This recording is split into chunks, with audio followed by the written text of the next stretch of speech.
right, welcome back, everyone, to Lakers Latest. I hope you all have had a good long holiday weekend. Like I said, I hope everyone had a good Saturday and Sunday. And today, I know was a long one for me. So, yeah, I hope everyone had a good Labor Day. Me personally, went to a pool for the day, had some food, then I went to the movies. I saw Nobody too. It was pretty fun. It was a fun movie. I enjoyed it. But yeah, it was good Labor Day. Definitely enjoyed it. I hope everyone else had a good one. Whether you hopefully you were able to take the day off and just enjoy it with friends, family, eating, drinking, doing whatever you do to take it easy on a day where not many people. Well, no one should be working, but people are. But anyway, that's it. Let's hop right back into it. So I'm going to start. It is officially September 1st, at least on the West Coast. It'll be September 2nd on the East Coast very soon, in about 5 minutes. Um, and we are about a month away from preseason. I believe the Lakers' first preseason. I can't remember who they're going against, but I believe it's October 3rd. And then, there'll be a couple weeks, and then the season will start somewhere in a little bit past the 20th, I believe. Um, so, yeah, I mean, very excited, obviously, to have basketball back. It's going to be great. I think there's just a multitude of different storylines to watch out for, and just the couple I have right away. Kind of DeAndre Ayton right out the gate. I think you look at free agent acquisitions. Obviously, Marcus Smart is a big acquisition. He's going to be a big part of this roster, but I feel like even though LeBron and Luke are going to take the Lakers wherever they need to go, Ayton is going to be a very big part of it, and I feel like he's going to need to play an instrumental role if they want to get to where they want to get to, and that's not just going to take.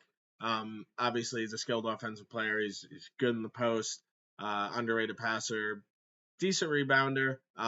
But mostly you're getting that post game from him, and that's going to be a huge addition in the offense. But I think defensively is going to be the thing you really need to watch out for. Obviously, it's preseason, so I'm not going to assess too much of his effort level and hustle right away. But that's going to be, to me, one of the most important things. So seeing Aiton out there, I'm excited for him. I'm excited to see Thero. Um, Obviously, we didn't get a chance to really see him at all in summer league due to I can't remember what the injury was. Um, but he's healthy. By all accounts, it seems he's ready to go, and it's going to be just exciting to see him out there in full, NBA games. I mean preseason. But just to see what the Lakers have in him, kind of seems like a ball of clay type guy that you can mold and hopefully be a little bit more talented offensively, but can definitely be a good defensive player in this league. Um, Obviously, we got storyline of could be potentially LeBron's final season with the Lakers. Could also be his final season in the NBA. We don't know. I think at most he would play one more season, but we've already kind of had this whole back and forth storyline all off season of, oh, is LeBron actually gonna get traded? And then there was like a week people were like, is he gonna get bought out? Like none of that was ever actually gonna happen. But obviously, LeBron being, playing in this potential final year of his contract and final year being a Laker obviously is going to be not just a massive storyline in the preseason when we first started, but throughout the entirety of the season. So we'll obviously keep an eye on that. The whole NBA will be keeping an eye on that. Obviously, Luka, we're all excited to see a full season of Luka.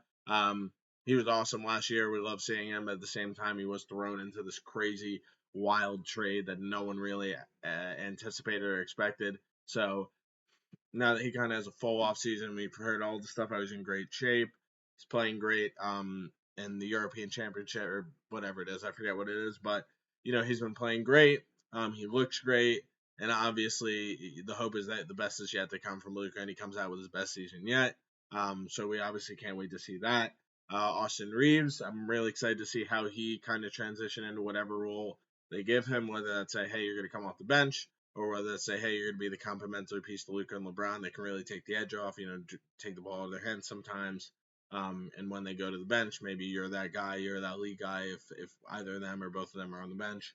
And then, yeah, the other thing is, kind of just like looking out for Marcus Smart. Like, obviously, we know who he is, but it's still going to be exciting to see him in that Laker uniform. It's going to be exciting, even in the limited minutes in preseason, to see what he's going to bring to the table. And then kind of set the table and get you ready for the regular season. And if he's healthy, he's going to be bringing in every game. Obviously, he's got that defensive tenacity. So, yeah, kind of excited to just see all those different things at once. So it's going to be exciting to see what happens. All right, next on the docket, this is an interesting one. So I'm just going to talk about Joel Embiid. Such a perplexing player. An immense talent when healthy, just puts up some unbelievable seasons. Just a dominant player, almost unstoppable to the point. But also perplexing because kind of considered one of the dirtiest players in the league. Talks a bunch of trash, which we love to an extent if you're playing.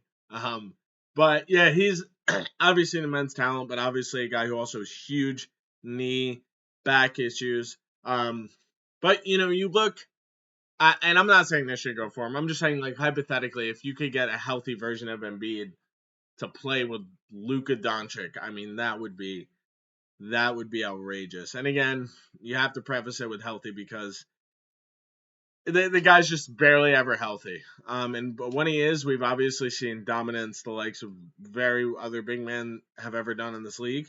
But it's always that availability thing with him. But if they were to seriously get him, like say he's looking mildly healthy this season, and I don't think it would happen this season. LeBron leaves next offseason or something, and then Embiid looks healthy, becomes available, then it's a realistic thing. If something crazy happened this season where he became available, I don't even know. That would that would be crazy to happen. But I did kind of run through NBA Trade Machine with a couple ideas here. So one I have them went through was Rui Hachimura, Vanderbilt, Gabe Vincent, Dalton Connect for Embiid. Now, obviously, that's just you can't add first round picks in the NBA trade machine. So again, assuming at least a healthy Embiid, you probably have to add at least 3 unprotected purse, maybe a couple pick swaps. And then the question is like, is all that worth it? Now, in that deal, you're really losing Rui and Connect. The other guys aren't huge parts of your team down the road. But the question is like, would Philly actually even do that? Or they could be like, no, we need an absolute superstar in back for Joel Embiid, which is hard to ask when you have a guy that's never freaking healthy. So another one would be like Rui, Vanderbilt, Reeves Connect, but then you're giving up more. Maybe then if you do that, maybe instead of giving up 3 first, you only give up 2 or 1 because you're giving up Reeves. But yeah, I don't know. He's such a perplexing player. I think it would be so interesting if he legitimately became available. I think that a lot of teams, I don't want to say would go after him. They would definitely look into it. They would look in the logistics of it. Is this the right thing to do? But most importantly, like, is this the guy that we really want to take a chance on? Not because we don't know, like, when he's healthy, we know he can bring it. Obviously, he's outrageous. But is he going to be healthy long enough, where it's going to be worth trading for him? Like, are we going to get the best out of him? Those are all questions surrounding Joel Embiid that I think are completely justified right now. He's obviously a frustrating player, but one that if he ever did become available, the Lakers, I think, would at the very least have to look into it. So keep an eye on if he ever does. He might not, or at least until next season, but one to keep an eye on.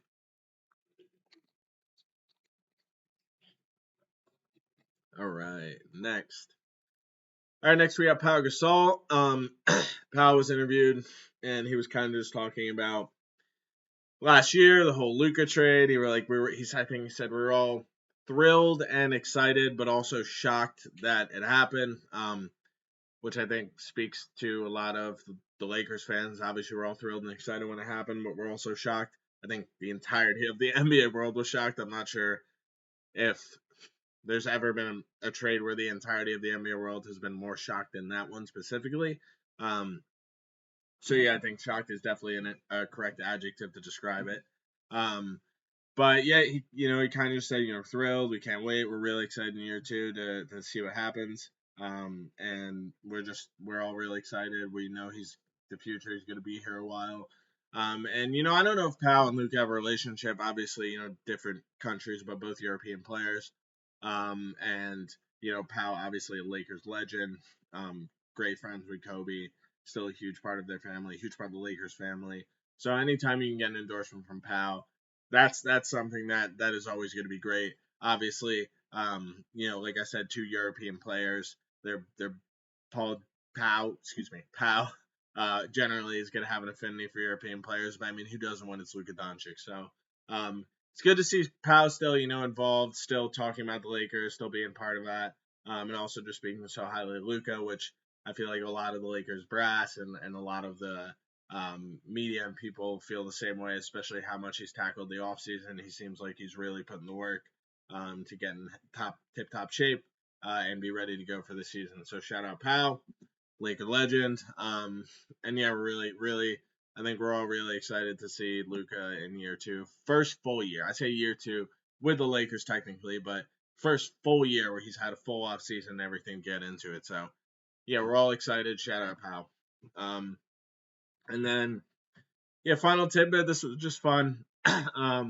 Former Laker Taylor Horton Tucker is off to play in Turkey. I can't remember the specific team name. Doesn't matter. That is this is just a funny one because it kind of just shows the volatility of today's NBA. That like one moment you can be this really good young prospect, and the next you're out of the NBA. I mean, I remember THT. I can't remember the years. Man, it was 3-4 years ago, or I don't want to say it was 5. Whatever, somewhere in that 3 to 5 year range. Where he was awesome like rookie year, and then he really stepped up his game. And there was a point where the Lakers like almost, I don't want to say they 100% deemed him untouchable, not for the right player, but like they did not want to trade him. They're like, no, he's going to be a really big part of this team. Like we want to lock him up, we want to keep him here. And now you look, 4 to 5 years later, he's out of the NBA. Like and that's to me, he is a talented player, but that just shows like the talent level of the league. Like you can be a player like that. You can come in, young guy, have a really good impact, underrated impact year as a second round pick, take another step your next year. Team thinks really highly of you, and then all of a sudden certain things happen. You get hurt or other better players come in. You get less playing time. You get traded off to another team. You don't play as well there, and then before you know it, 2-3 years or even 3-4 years after you've gone from what seemed like a valuable part of this team, a big part of the future of the Lakers or really any team, you're out of the NBA. And that's just it. It just shows the level of talent and how difficult it is to make it in professional sports. That you can in one. It's not like it's a guy from Europe who's coming in at 29, 30, who maybe will have a good couple of years, and then he's like 33, 34, he gets hurt. Like that's a 23-year-old came in, impact, and then before you know it, out of the NBA in 3-4 years. So I don't know. It's just crazy to me. It's crazy the difficulty in today's NBA to kind of stay on that level, and that you just have to work so hard even to stay there. If you're not one of those superstars, obviously you're one of those superstars. You have to work incredibly hard. But really, I'm just talking about kind of role players. So just crazy to see that. Shout out THG. I hope you enjoy Turkey, man. I hope you crush it there. I hope you work your way back to the NBA. Would love to see that. But yeah, that's just crazy. But yeah, that's all I got for you today, guys. I hope everyone had a good Labor Day, and yeah, I hope everyone has a good start to the week tomorrow.